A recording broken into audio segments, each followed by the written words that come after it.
There is a quiet discomfort people feel in the presence of someone truly disciplined. It is not obvious at first. There is no display, no announcement, no attempt to impress. But something feels different. They move without hesitation. They begin without delay. They continue without interruption. And this creates tension. Because most people exist in cycles, they begin with energy. They stop with excuses. They restart with guilt.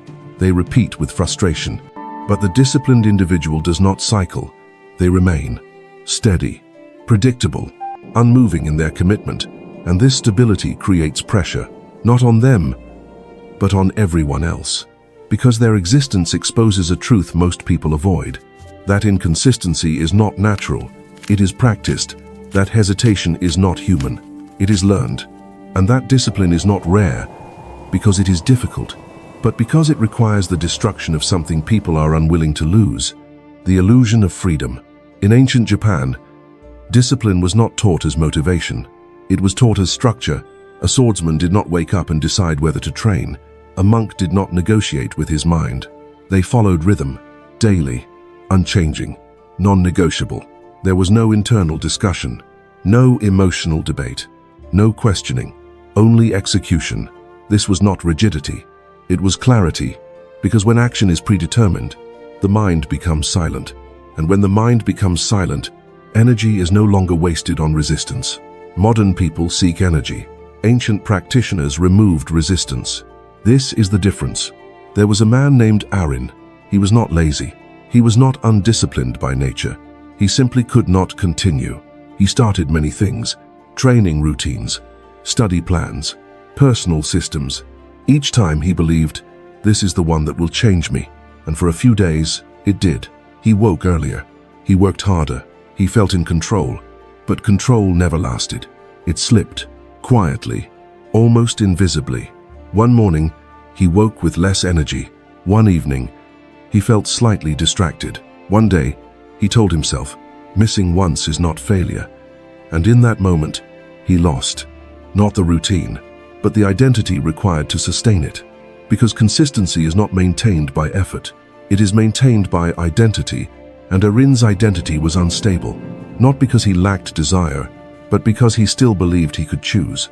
Chapter 1. Arin spent years searching for motivation. He believed it was the missing element.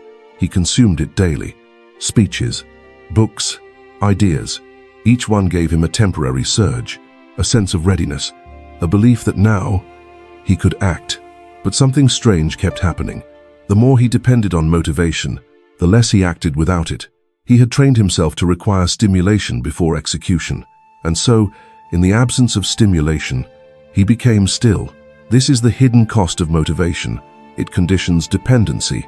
Studies in behavioral neuroscience suggest that dopamine, the chemical often associated with motivation, is not a reward for completion, but a signal for anticipation.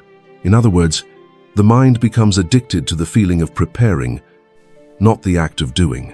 Arin was not building discipline, he was building anticipation loops.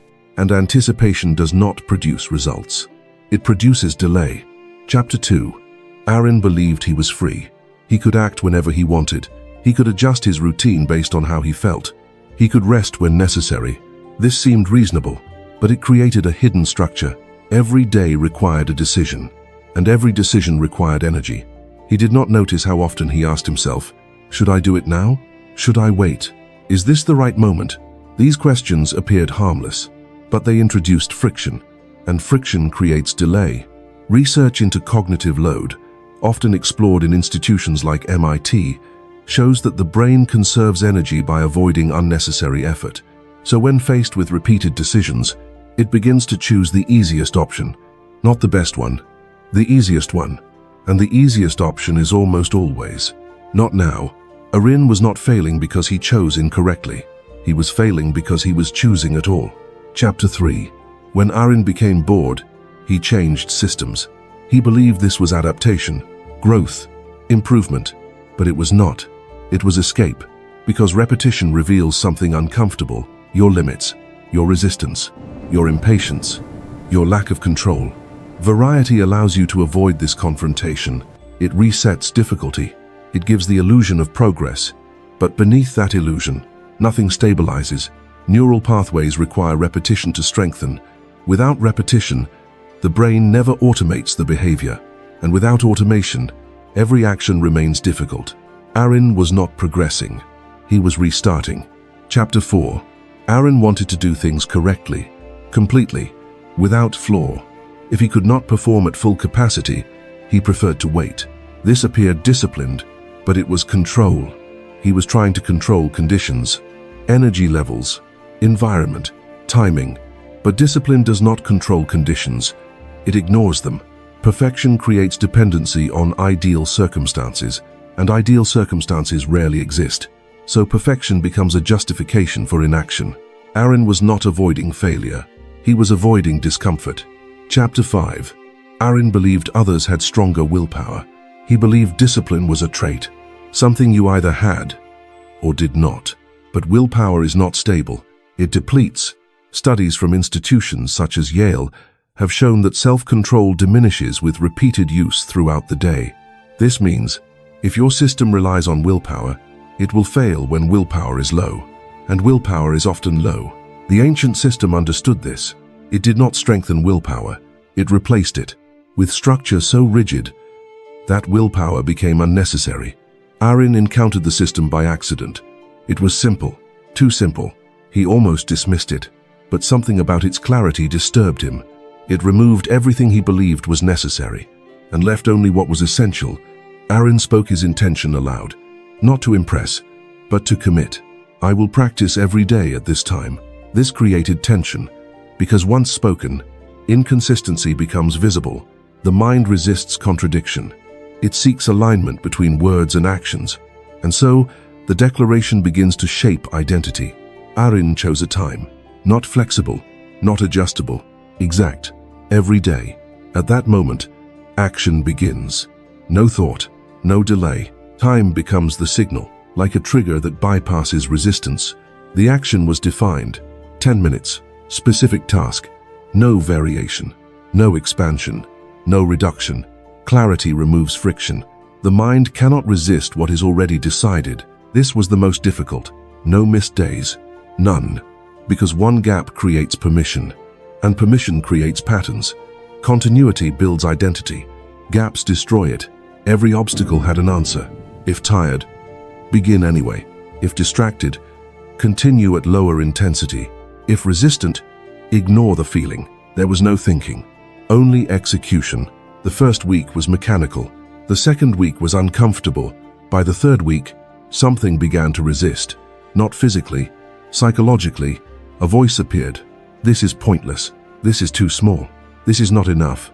But Arin continued, because the system did not allow interpretation, only action. And then something unexpected happened.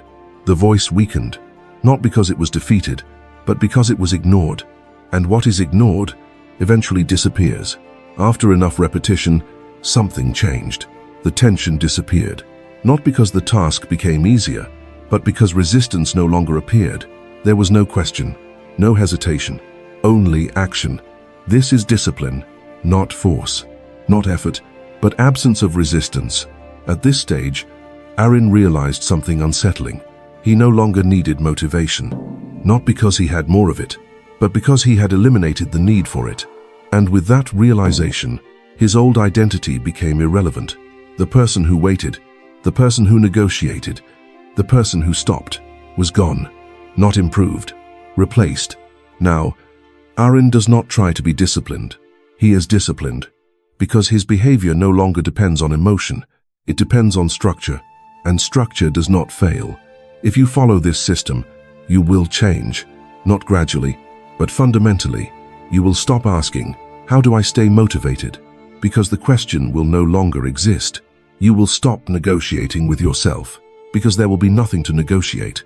You will act daily, precisely, without interruption, and others will notice, not because you speak, but because you remain.